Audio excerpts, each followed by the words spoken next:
How do you make sure you keep yourself and don't get too manipulated by dating advice? How do you spot a player? And what do you do when your boyfriend doesn't want to kiss you in public?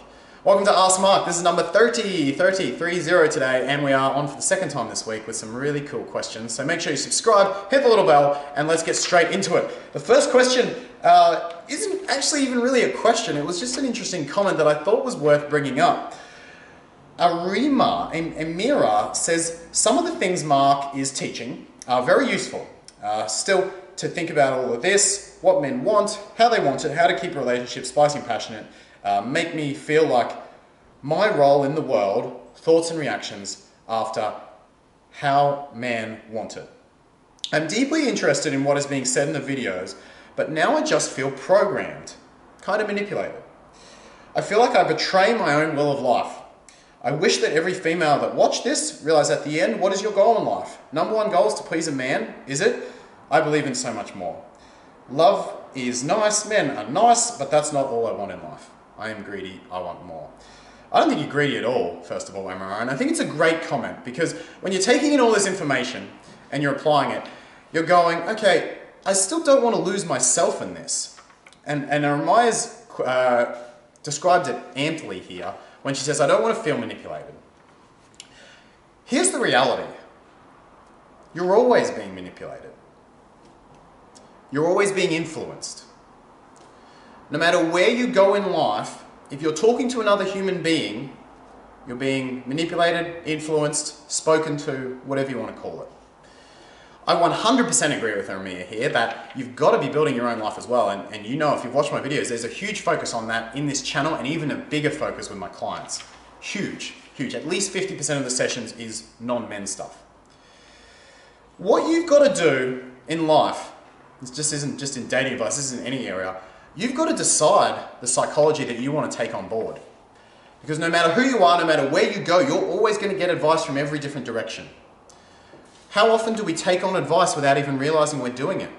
How many of you out there, myself, have beliefs from our parents' voices in our heads telling us we can do something or can't do something? I worked with a client last night and we identified her limiting beliefs, and they're basically her dad's voice from when she was 5. How common is that, right? How common is it that we take on psychology and we don't even realize we're doing it? In the end, you've got to decide what psychology you want to be around, because you're always going to be around different psychology absorbing it. I go to Tony Robbins every year because I just love the psychology. I know the content, but I love being around someone and absorbing that sort of psychology. You know, you come to this channel in part because you enjoy my psychology and my way of thinking about things. You've got to decide the influences that you want, and being able to identify the ones that help you versus the ones that hinder you is going to be the most important skill that you can basically ever come across. Jim Rohn always said you adopt the beliefs of the 5 people you spend the most time around.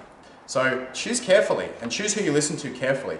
You know, analyze your friends, check out the bad dating advice video, analyze all the advice you hear. Don't just take it as gospel because it's a friend or a parent or me. Analyze all of it and come up with your own conclusion on the psychology that you want to take away that's congruent with you. If you're just blindly following advice, even if you're doing it consciously from a dating coach, then you're not actually thinking, is this congruent with me? You've got to critically analyze all the advice you hear, and that includes advice from everything from coaches to your parents. Think about all of it and then go, okay, who's got the results that I want? Who has the psychology that resonates with me? What do I want to absorb and open myself up to absorbing? And that's how you'll know that you're getting the right advice for you without consciously or subconsciously taking in advice and beliefs that are actually counter to your goals. Really good comment, Jeremiah. The second question comes from Liz. And Liz says, hey Mark, just ran into your channel and I really like your videos. Thank you, Liz. My boyfriend is not really comfortable with kissing in public and I can't find out why. Do you have any advice? Liz, without knowing the culture and a bit more context in the situation, it's a little bit hard to answer, but there's a few cultures I know of that are funny with PDAs. I think particularly Indian. I know we have a lot of Indian viewers on this channel are funny with PDAs. So the biggest thing you've got to do, Liz, is communicate with him. We talked about this in Ask Mark yesterday, how important communication is. And you can sit him down and literally say, hey, so I'm really curious. Come with curiosity. And if you want to make it even more powerful, come with vulnerability. You know, I actually, as weird as this is to say, I actually feel kind of unloved when you don't want to kiss me as public, but I don't think you're in any way trying to make me feel unloved. What do you think? Is it not your thing? Do you think this is an insecurity of yours, or do you think it's just something that you don't like? Have you ever done this before with anyone? I know how I feel, and I'm definitely not holding you responsible for that feeling, but I'd love to know, what your thoughts are on the whole PDA thing and what your background is. Without having more information, Lisa, that's the conversation I'd start with and go from there. It's really going to open up communication in your relationship, and I think once those channels are open, you're both going to enjoy the situation a lot more. Hopefully you can meet in the middle somewhere too. And the final question is from D. Bisson. And this was on the one huge sign he's in love. Now you might have noticed I haven't done a video on signs he's in love, and it may yet be one I do, but I've been a bit resistant to the idea because any one sign can be kind of faked. And not only that, everyone has a different definition of love. So when you combine those two, particular signs, individual signs like him opening you up to his world or him inviting you around to his house, a lot of these can actually be faked. And that was my issue with that topic.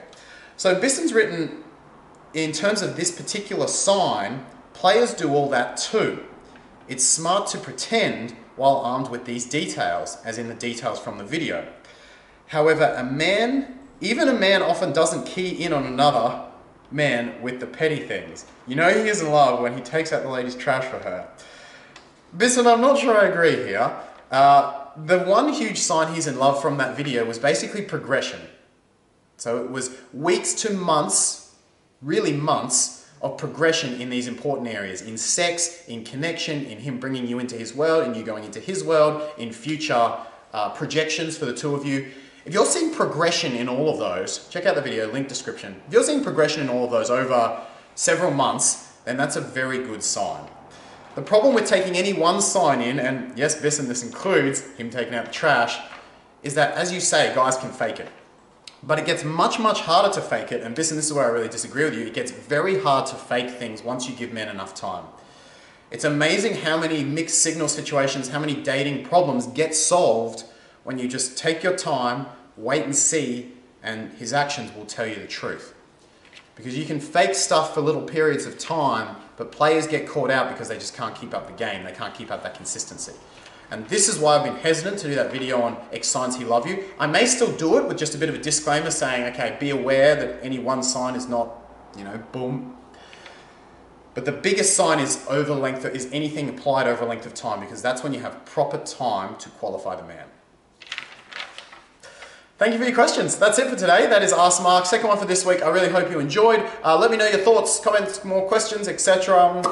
Area below. Give the video a thumbs up as you always do, and make sure you subscribe and tell your friends about the channel. It's really great, so you definitely should. Hit the little bell so you get the notifications, and I shall see you in this psychologist interview, which I'm really excited for, tomorrow.